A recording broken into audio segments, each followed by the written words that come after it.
Hey everybody, this is Townsend. Thank you so much for tuning in. The goal of this podcast is to cover a vast variety of topics regarding mental health, struggles, share people's stories, and hopefully remind you that you're not alone. I hope you enjoy.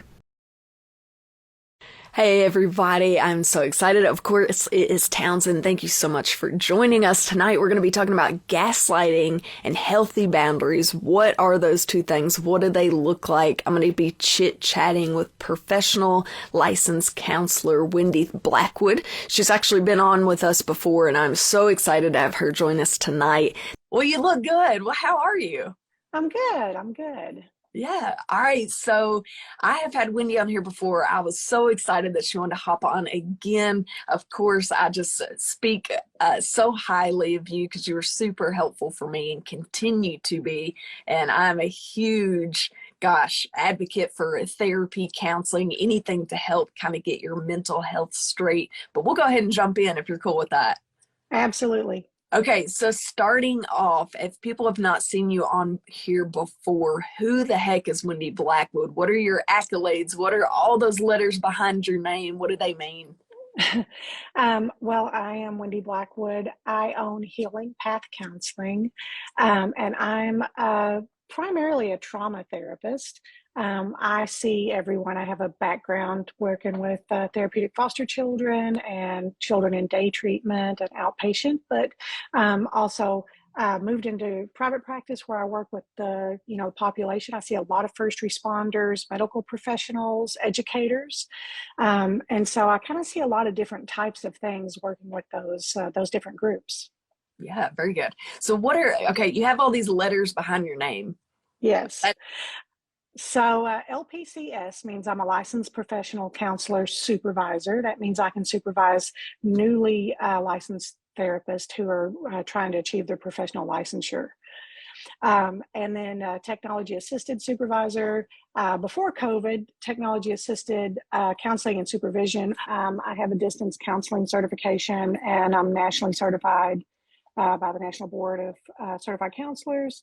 And then I have an EMDR certification. I'm also a consultant with that. So EMDR is a tool that I use to work with many different things, trauma being the primary one. So basically, you can do it all. So everybody that's I don't know about all that, but basically she's got her hands in everything. So if you're busy, you need to text in and you're like, listen, we got a problem. She can text you back and she can do a little EMDR. I always think that is so cool looking at like the research behind all of these new ways. I would say technology, but it's just like things we're finding out about the human brain, ways that we're learning how to cope and fix. It's just the coolest. It's so cool. I love it. I love the human brain. Hey there. Thank you so much for tuning in to You're Not Alone with Townsend. If you're enjoying these live streams and podcasts and want to see them continue, head over to patreon.com/TownsendTmusic. Your support means that the research and time and effort that goes into each one of these episodes can continue, and we can reach out to more guests and do more awesome things in 2022. All right, back to the conversation. Actually EMDR has been around since the 70s. So, but a lot of this technology is all new. The ability to do the technology is new. COVID kind of helped us along with that, getting some government mandates that we could be able to perform. So it's opened up a lot of people that couldn't get to us. Absolutely. Absolutely. I do feel like EMDR, and maybe it's just because I'm getting older, I'm hearing more about mental health because I feel like mental health obviously was not talked about very much and still kind of has a stigma related to it, but maybe it's gotten more popular or like just more people are talking about it. I'm not really sure. Well, actually, it's been around for a while, but Gary Scarborough and Jill Archer are really the people that brought it to Arkansas. Gary's a local therapist. He's been around for a really long time, and he has a huge passion for EMDR. He's worked on the EMDRIA board, and he has really brought the trainings to Arkansas, whereas it was in California, it was in New York, it was in some of the bigger areas. In this rural area, it was not, and he worked really hard to bring it here. And that's where I was trained, was with him, and I actually was one of his trainers and helped. We've trained hundreds of therapists in the state, so we actually have a lot of therapists trained in this technique that a lot of states don't have. Very cool. Okay, so that may be why we're hearing more about it. It just kind of got brought to Arkansas from all the bigger places. That's really cool. I love it. All right, so we're going to dive in. So this was a topic we actually chatted about it on a past live stream. So I can't remember exactly. I think it was the narcissist.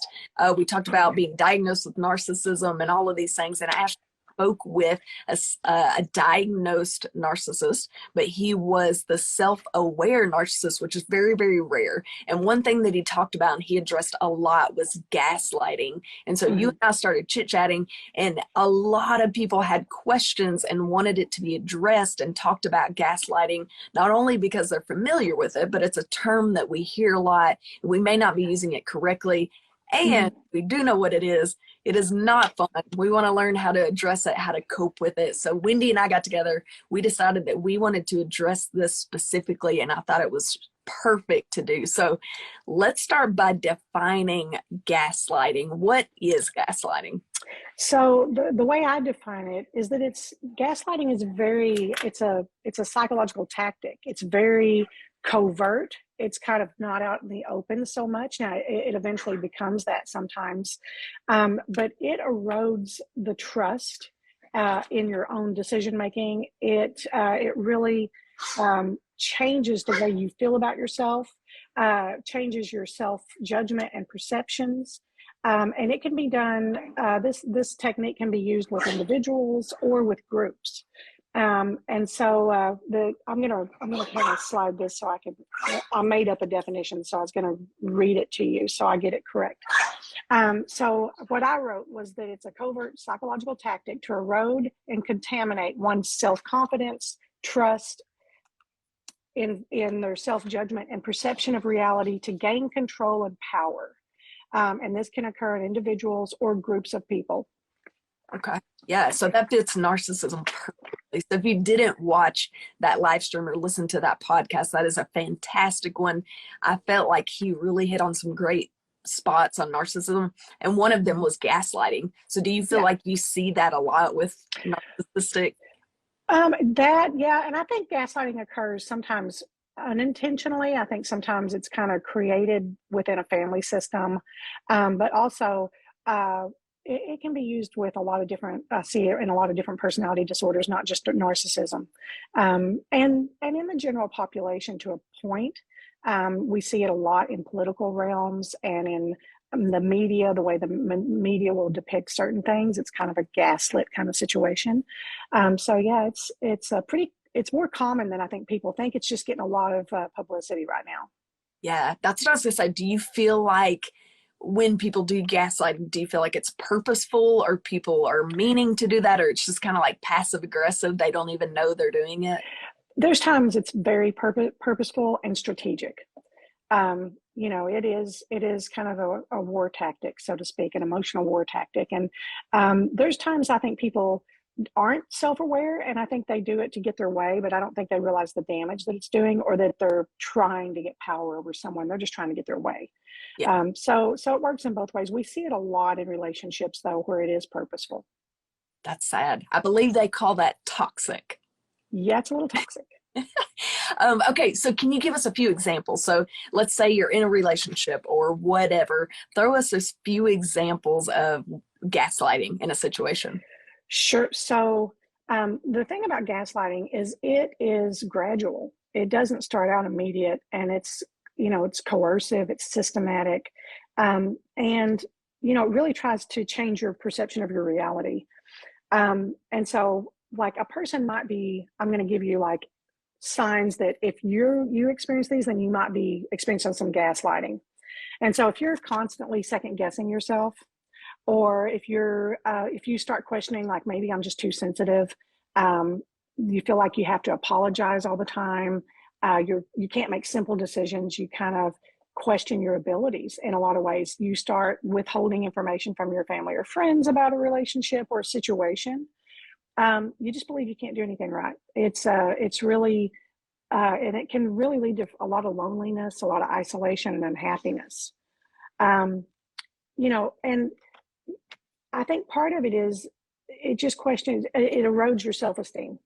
Yeah. And so, a lot of times you believe that you can't do anything right. You're making bad choices, and so you just don't make choices. You rely on that. You become dependent on the person that's kind of leading you.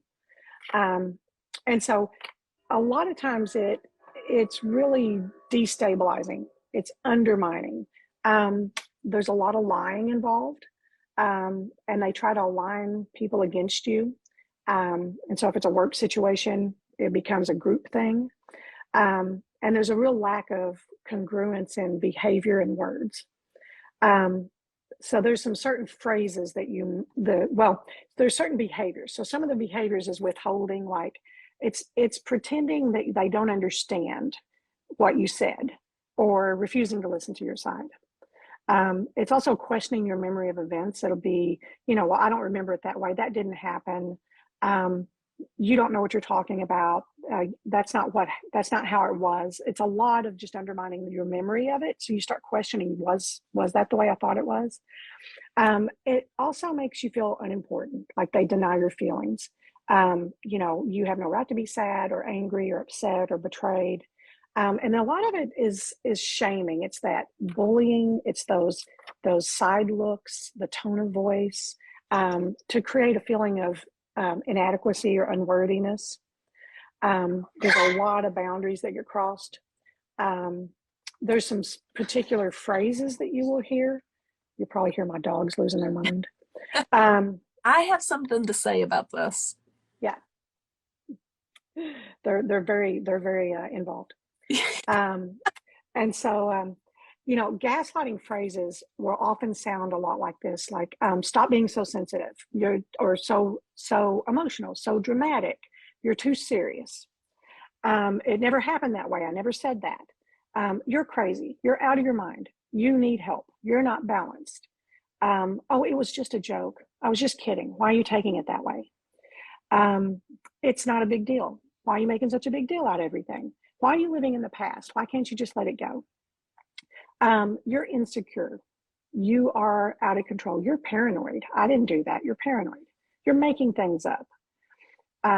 You're imagining things. That's a big one. You dreamed it up. And exaggerating. You're just exaggerating everything. You overthink everything. And it's such an intense and constant thing that you start believing, well, maybe I didn't remember that correctly. Maybe that wasn't the tone. And so it really starts, really taking away your ability to believe in yourself. Wow. So I'm having like all these flashbacks. I'm like, holy moly, I've experienced that 1,000% gaslighting. And you think it's almost reassuring. And I'm sure everybody watching can say the same thing. I feel like we've all experienced this a little bit in our life. Mm-hmm. Think, oh my gosh, just hearing this is a little bit more reassuring to know, in fact, you are not crazy. I've definitely had experiences where people try to play with your memory. Like, that's not what happened. You're making that up. And then you really start to second guess yourself. Like, maybe I made that up. Yeah. It does. It starts really just eroding your sense of reality, actually. That is wild. That is crazy that people can do that. That is so wild to me. Again, the brain is so complex and wild that you can trick it into thinking, maybe I didn't do that. Yeah. And, and this has been around for a really long time. So the term gaslighting actually comes from a play in the 30s. And it was called Gaslighting. And the husband basically turned the lights, which were powered by gas, up and down to convince his wife she was insane. And he would move things around the house, replace things, move things. And then there was 2 movies actually made about it in the 40s. And they're very popular, like they were a big deal. And so that's the thing, is it's that power over someone to convince them that they're not in reality. And he really wanted to commit her in the play and in the movie, so to get her out of the way. Then also in Germany, the Nazis used gaslighting, and they used it very effectively. And so I'm going to butcher this word, but it's Zergzixek.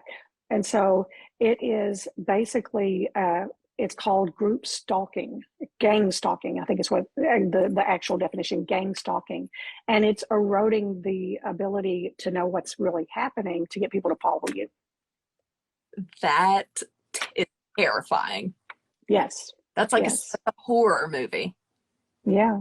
Yeah. Holy moly, that people can just change like your reality. Like I said, I feel like I've had not the gang stalking, that's terrifying. I'll probably have nightmares about that tonight, but just somebody kind of using gaslighting to be like, oh, that didn't really happen. You're exaggerating. You remember that incorrectly. I feel like we've all had a little bit of that, or maybe I just had a crazy in my life. That's cool too. Okay. So I feel like this, and I know you touched on this a little bit, I feel like this could do some major damage to somebody's mental health themselves, the ones being Absolutely.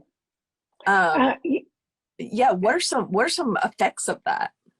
Well, and the reason it's so damaging is because it's long lasting. Like, it doesn't just happen and then you get over it. It's very systematic, and it really takes hold and erodes your self confidence, your ability to understand what's going on in your life, and your self trust. And so it really does create PTSD. Anxiety disorders is pretty common. Depression, because when you feel like you're completely out of control, you get very depressed. Suicidal ideation.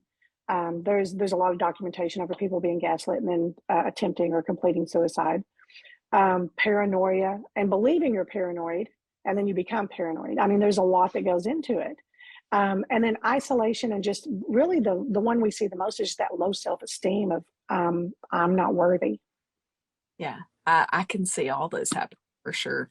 So I know I keep kind of going back to the narcissistic, but I did a lot of research before that particular live stream, and this just hits home because one thing I'm very familiar with is narcissism, just like being in contact with somebody that has that diagnosis, and it hits so home for me, the gaslighting, because that's one that was really familiar that he talked about was making everybody believe you and your story, and it's almost like they gaslight so much they believe themselves because they tell lies so many times. So it's really strange, all these mind games that can be played.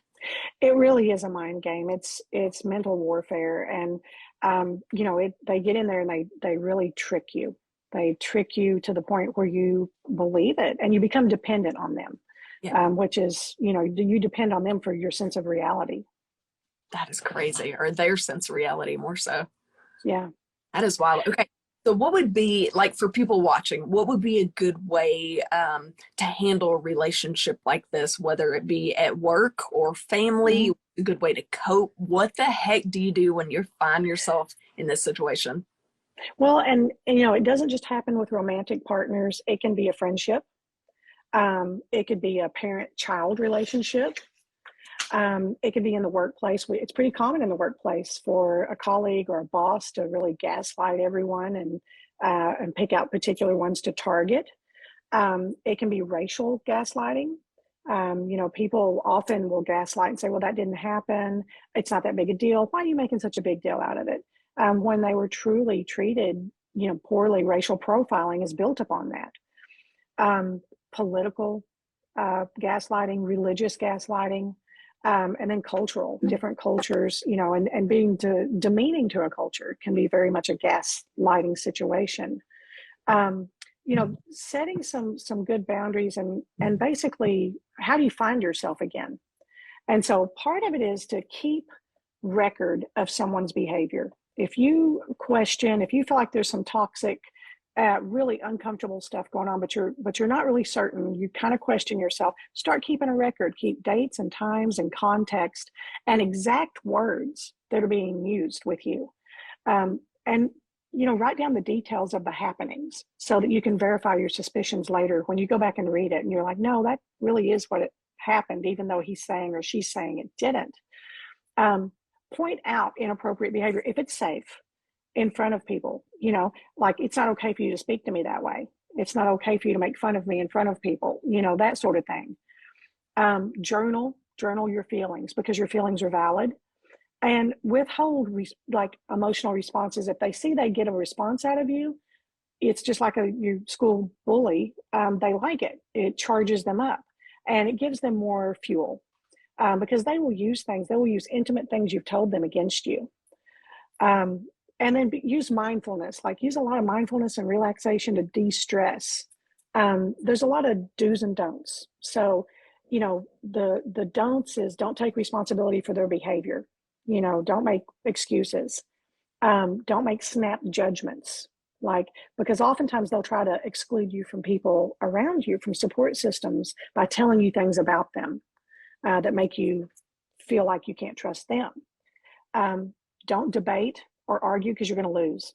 They have nothing to lose.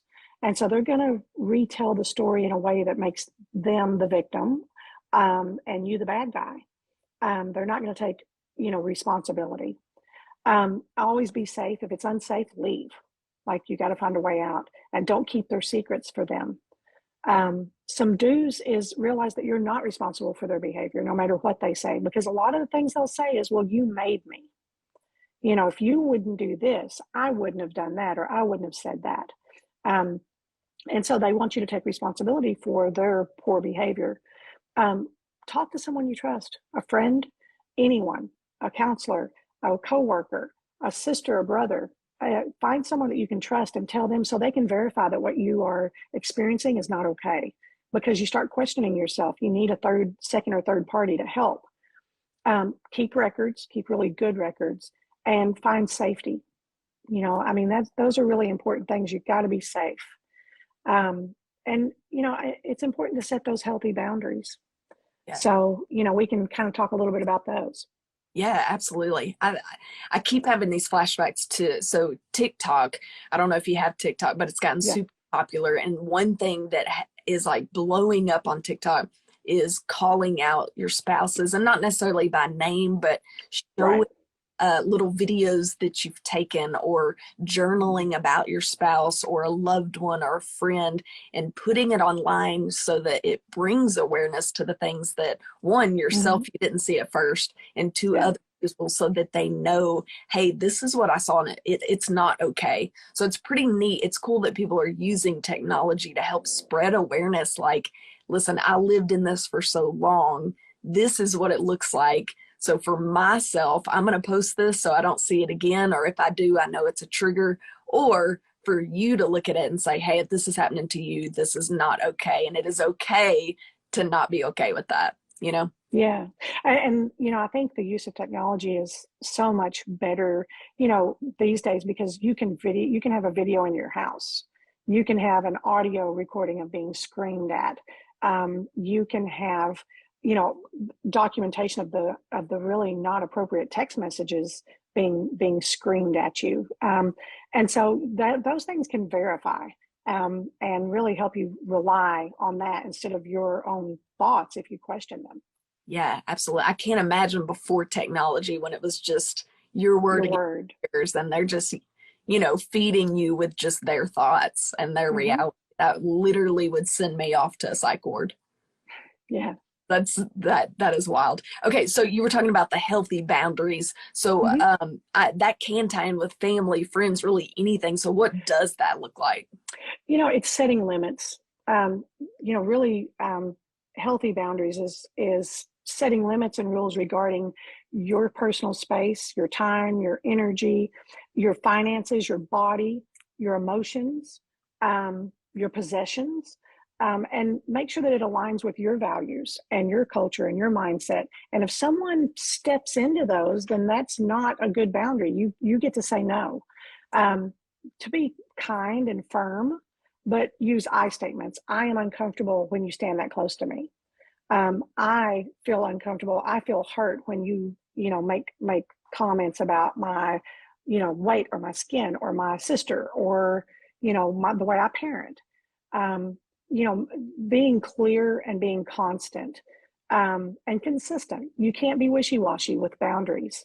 They also need to be flexible enough to where you feel okay changing them for yourself to better fit you, not to allow someone off the hook. If they're too rigid, then you may, say, well, I can never leave because my values say divorce is wrong. So you have to have boundaries that allow you space for safety and for wellness. Trusting your intuition, I think, is a big one. And that's hard if you've been gaslit, but there are red flags, and there are those gut feelings that say, this is uncomfortable. And to learn, it takes a while to relearn how to take care of those. And sometimes you need someone to help you say, no, you're right. That's definitely not okay. Asking for support, and be assertive. You have to be assertive and follow through when someone pushes against your boundaries and gets in your space or breaks your things or calls you names, or just in general makes you feel like you're not, you're not enough. Yeah. We talk about boundaries. It sounds extremely easy. Like, yeah, I have my boundaries. These are them. But when it comes down to reality, it is hard to keep boundaries. It is because we value relationships, and we don't want someone to think badly of us or not love us or disown us or walk away from us. And it's hard to decide what is me setting the wrong boundary and what is that person pushing into mine. Yeah, that's true. That's a good way to look at it. Like, you word it so perfectly. I'm like, that's hard. And then you word it like from a dictionary. I'm like, oh yeah, that makes sense. The one thing I'm learning, one with age, is always trust your gut. Like, your gut instinct is pretty much always going to be right. You know you better than anybody else. So go with that gut instinct. Two, like I said earlier, I'm a huge advocate for mental health, which means counseling, therapy, things like that. Just getting an outsider's perspective, because literally that helps you, verbalize things out loud without somebody that's been in the situation, like an outsider's perspective, and not only outsider perspective, but a professional perspective, so that they can word things well. They can kind of help you figure out what is healthy, what's unhealthy, what your boundaries may or may not look like. So I'm a huge advocate for all of that. I've had a lot of messages about this topic in particular, gaslighting. And so just for me, I feel like the biggest thing was coming and talking to somebody that could explain it a little bit better. Because when you're in the moment, like you said, your reality is a little bit off, but you don't really know why. You're hearing all of this gaslighting, and it's hard to process everything by yourself. It is. And, a therapist can be neutral. Your friends are going to be on your side. Your mom or your aunt is going to be on your side, hopefully, unless they're the person gaslighting you. But, you can get that neutral, listening ear in a safe space, and get good feedback and get some verification that, have that affirmed that, what, this isn't okay. That's definitely not okay, because you get desensitized to it, especially if you've been in it long term. And oftentimes people who are, experienced gaslighting as a child will grow into relationships where they don't recognize gaslighting in friends or colleagues or romantic interests, because it feels familiar. And so it really triggers that, oh yeah, I'm not good enough. Oh yeah, you're right, I don't know what I'm talking about. That is so sad. Yeah. Again, on TikTok, something that has become really popular, it's almost trending right now, is it talks about children, or particularly people getting in a relationship in adulthood, and they don't see these red flags because they're used to them. And so they don't even see it, and they form this unhealthy bond of someone that tells them how to think and tells them how to feel, and like treats them, as we know, not healthfully, but they don't know any different. They're so used to growing up with that. They form this unhealthy bond with this person, and then it ends up ruining them. So that, like, forming that unhealthy bond is so wild. We could talk for hours about that, but yeah. So again, technology, one, is really cool that it's bringing that to the surface, and two, just those healthy boundaries, learning what's okay, what's not okay, and just trusting your gut. Yeah. And those type of relationships you're speaking of, you were conditioned into it. You've been trained into that. And so if we look at, classical conditioning, it's like ringing a bell. And so, you meet someone that rings that bell and you fall right back into that response. That is all. I'm going to need you to make me a promise that I don't fall into that, Wendy. Okay. Well, if you see me out with somebody with these traits, you just slap the fire out of me. You say, we're going to make an appointment. You're going to come see me because we need to chat. Got it? Agreed? Got it. I got you. He said, no, we're not forming these bonds. We've worked hard. Yeah, absolutely. Okay, so the healthy boundaries. So basically just figuring out what works for you, being firm, but a little bit flexible. Is there anything else as far as healthy boundaries go that people need to know about? Well, I think it's learning what someone crossing your boundaries looks like.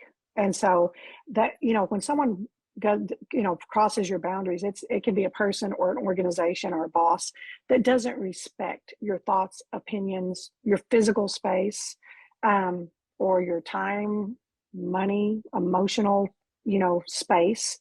And they ignore that line. They push into it for their own benefit. And the thing is, when they step into that, it pushes your safety and your health to the side, and so they're picking themselves over you. Yeah, absolutely. That. So we talked about, some people do it on purpose. It's almost malicious, and some people do it not intending to. So gaslighting or being, Mm-hmm. it kind of reminds me of being a passive aggressive, but a Mm-hmm. more intense feel. So let's turn it around and say maybe somebody's told me I've been gaslighting, or it feels like, what's a way Mm-hmm. that someone could work on that personally? Like, you think I don't want to be that person. Yeah, well, and I think first of all, getting examples from that person. Like if someone says that, I would say, well, give me some examples of my behaviors and words, and then how it made you feel. I want the context of it. And if you listen to it and you're like, oh yeah, I did say that. I did, borrow that from you, and then say I didn't. To not be in trouble, or to gain, a little foot up in the workplace, maybe taking credit for things that you didn't do sometimes, and then denying, well, you never told me that. That was my idea. If they give you examples and you're just like, yeah, that does sound like gaslighting, then you have to be super conscious of, I'm gonna choose not to do that. It's a choice. I'm going to choose to listen to my words more carefully and think about how it affects people. I'm going to decide, was I just lying? Did I minimize their feelings? Did I deny something that I know is true? Did I withhold some understanding? Did I pretend I didn't get it so that I could get by with something? You just look at those different characteristics of gaslighting and almost do the opposite. Like I'm gonna pull back and be more neutral, and then give them permission to point it out. You know, I want to work on this, and then go talk to a good therapist. And if you say, look, I don't want to be this person. I want to be kind and considerate, and I don't want to take advantage, and I don't want to take away someone's power. What can I do to be aware of it? I think I grew up this way. I learned this. How can I get rid of it?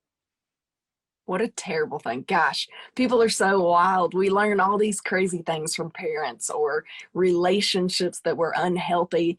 I see a lot of things that talk about, I go to therapy to relearn what I was taught as a kid because it was so unhealthy and they didn't address the unhealthiness. So it's my Mm-hmm. chance to like grow up, take responsibility, and help the next generation grow up a little bit healthier, or at least Mm-hmm. know that we tried for it to be a little bit healthier. So it's exciting that we're on the cusp of things. I feel like mental health is being discussed a little bit more. Like I said, technologies putting it on the front lines. People are seeing it more. People are talking about it more. Counseling, Uh-huh.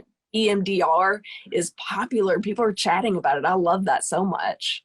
Yeah.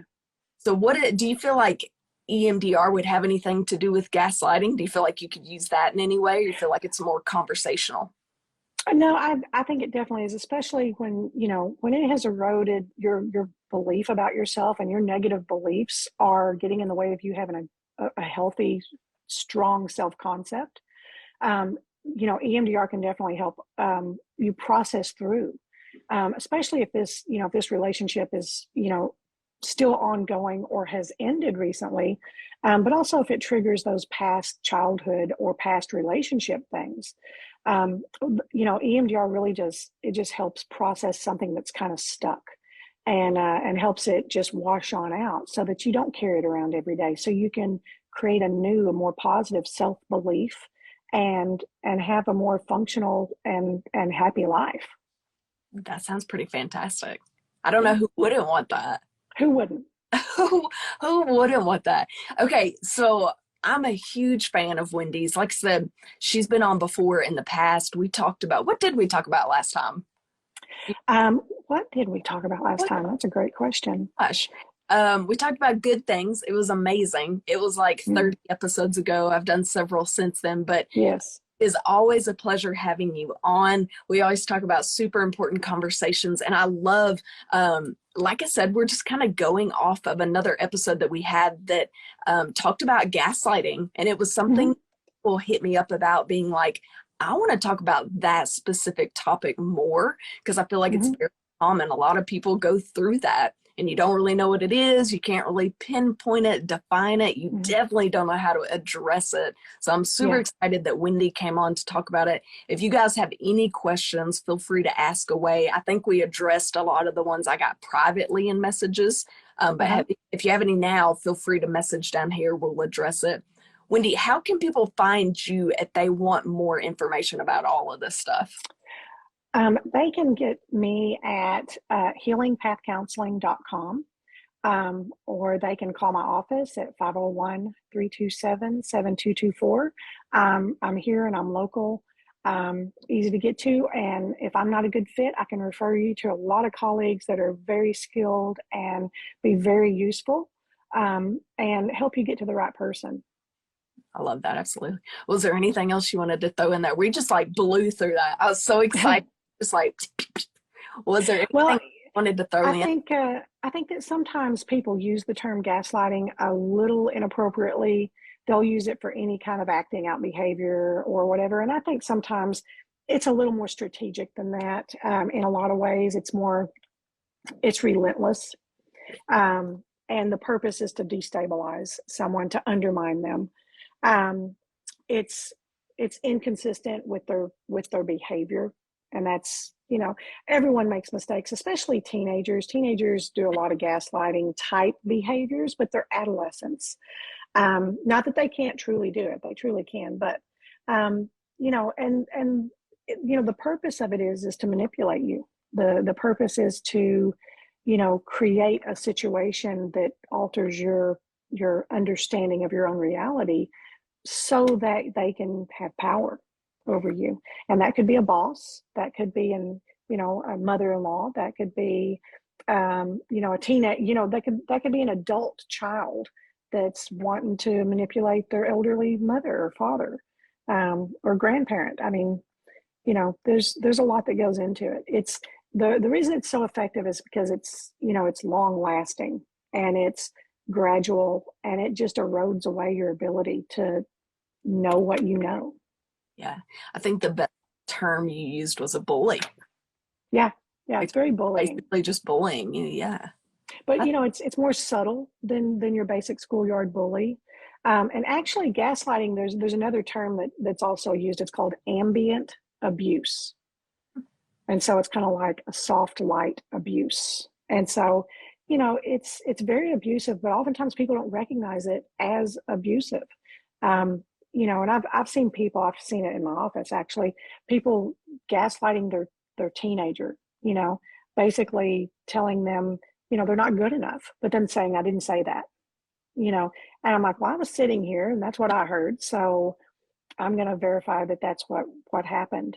And I think we're by nature as humans, we want our way, but it's when you do it in a way that's damaging and it's purposeful.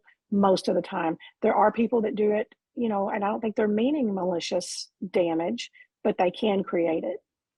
Wow. Yeah. I just imagine, like, it's so soft, but you just keep doing it over and over and over. It's gonna wear anybody out, no matter how soft it is. But if you just continue,